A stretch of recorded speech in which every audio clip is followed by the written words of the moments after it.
नमस्कार, मैं हूं नरेश वत्स। आरक्षण भारतीय राजनीति में, लोकतंत्र में एक ऐसा रसायन है जिसकी प्रयोगशाला में उस आरक्षण का हर कोई अपने अपने ढंग से इस्तेमाल करता है। एक बड़ा मुद्दा है, लेकिन एक दूसरे तरह का आरक्षण अखिल भारतीय नर्सिस संघर्ष समिति 80 और 20 का फार्मूला है।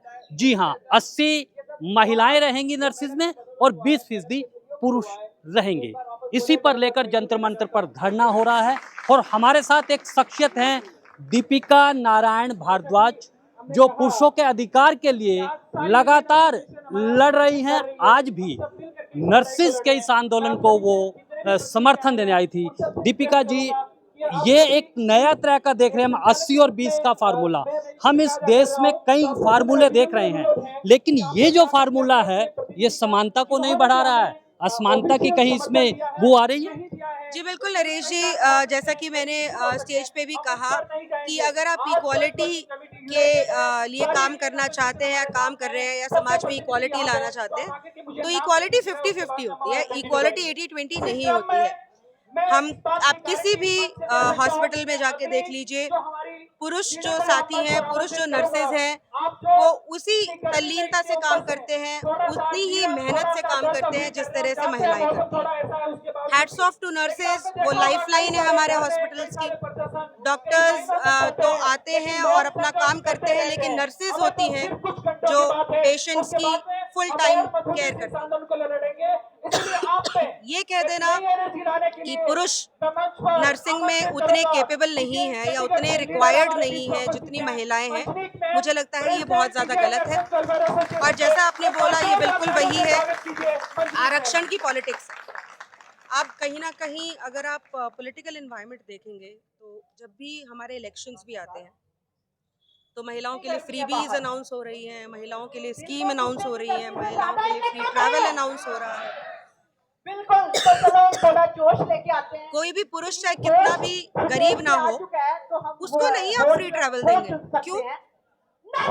और महिला अगर महीने के 25,000, 30,000, 50,000, 1,00,000 रुपए भी कमा रही है और अगर वो मुफ्त में ट्रैवल करना चाहे तो आप उसको फ्री ट्रैवल दे रहे हैं, क्यों भाई? नर्सिंग में ये देखिए आज कितने सारे बच्चे हैं जिनकी शायद नौकरी नहीं लगी हो।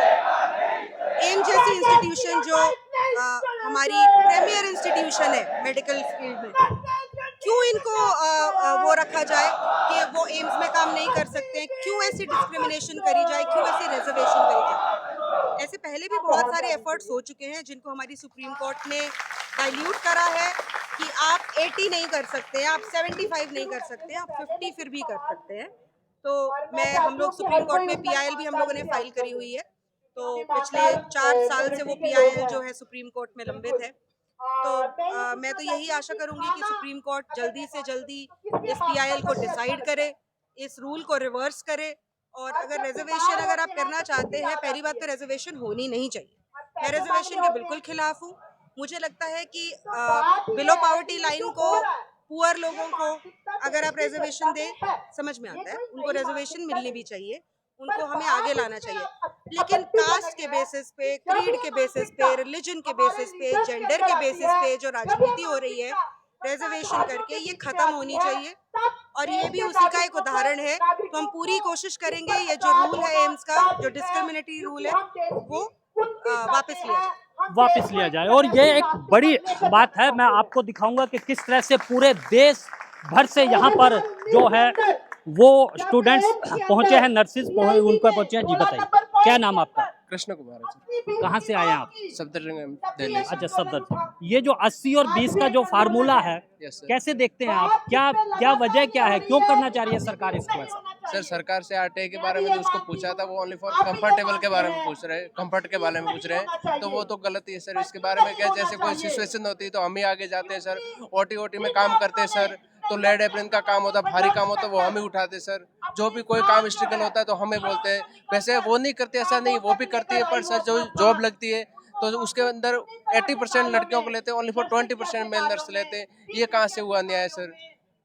ये गलत है ना सर। ये क्या न्याय हुआ है? 80 और 20 का जो फार्मूला है वो कहीं न कहीं एक सवाल खड़ा कर रहा है। तख्ती का जो है यहाँ पर लिखा है विशाल धरना प्रदर्शन 80-20 नहीं चलेगा, ये भेदभाव अब नहीं सहेगा। आखिर सरकार करती क्यों है? ऐसी मंशा क्या है? क्या नाम आपका? मैं चिरंजीवी गौतम कहाँ से आए आप? हरियाणा से आया हूँ जी। मैं हरियाणा से आया हूँ मैं जी, आपको क्या लगता है कि ये जो 80 महिलाओं को नर्सिस को दे रहे हैं, इसके पीछे क्या मकसद है कांग्रेस?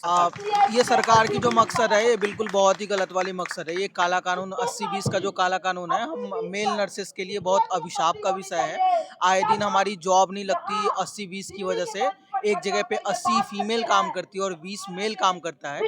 ये क्लिनिकल के अलावा हमारे टीचिंग स्टाफ के साथ भी ऐसा होता जा रहा है। तो सरकार को ये वापस लेनी चाहिए कानून, और ज्वाइंट वर्किंग कमेटीज के लिए सदा काम कर रही है। सबका साथ सबका विकास, ये नारा हम लगते हैं। समानता की बात होती है, लेकिन आखिर फिर ये इतनी तपती दोपहरी में जो तख्ती लेकर आ रहे हैं, ये इस भेदभाव की बात कर रहे हैं।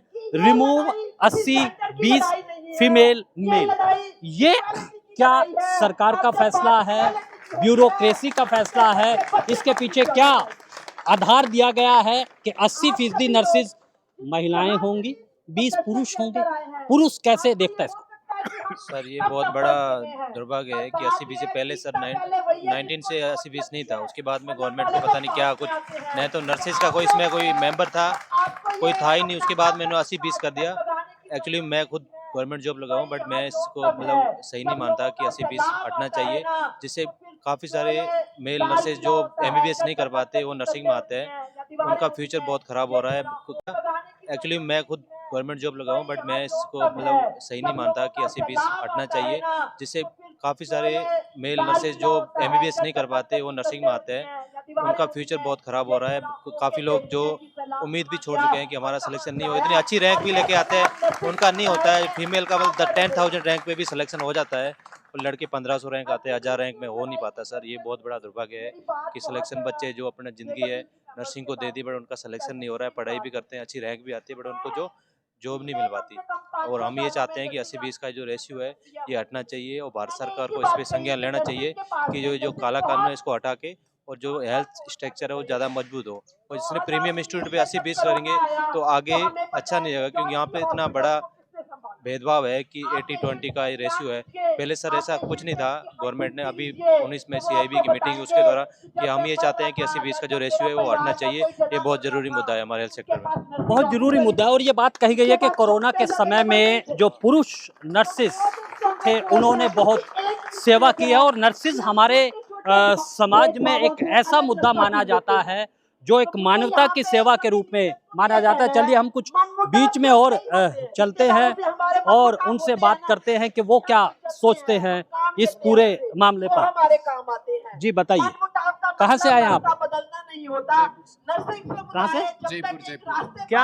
क्या इसके पीछे क्या सोच क्या है? इसके पीछे सोच यही है कि 80-20 हटना चाहिए, कॉमनिटी होनी चाहिए, जेंडर का कोई इसमें रोल नहीं है, 80-20 हटना चाहिए। आपको कैसे देखते हैं ये? 80-20 हटना चाहिए कानून। ये मतलब मेल सेव नर्सेज के लिए किया गया है ये। तो ये है एक हकीकत कि आज भी जो युवा है, जो देश के लिए काम करना चाहता है, उसकी ऊर्जा को, उसकी शक्ति को, उसके पुरुषार्थ को आज असमानता के खिलाफ लड़ाई में उसको लगाना पड़ रहा है। जंतर मंतर से ये आवाज उठी है और नारा साफ है कि ये जो 80% 20 का जो ये फार्मूला है इसको हल करिए, इसका समाधान करिए, और ये आंदोलन आगे भी जाएगा।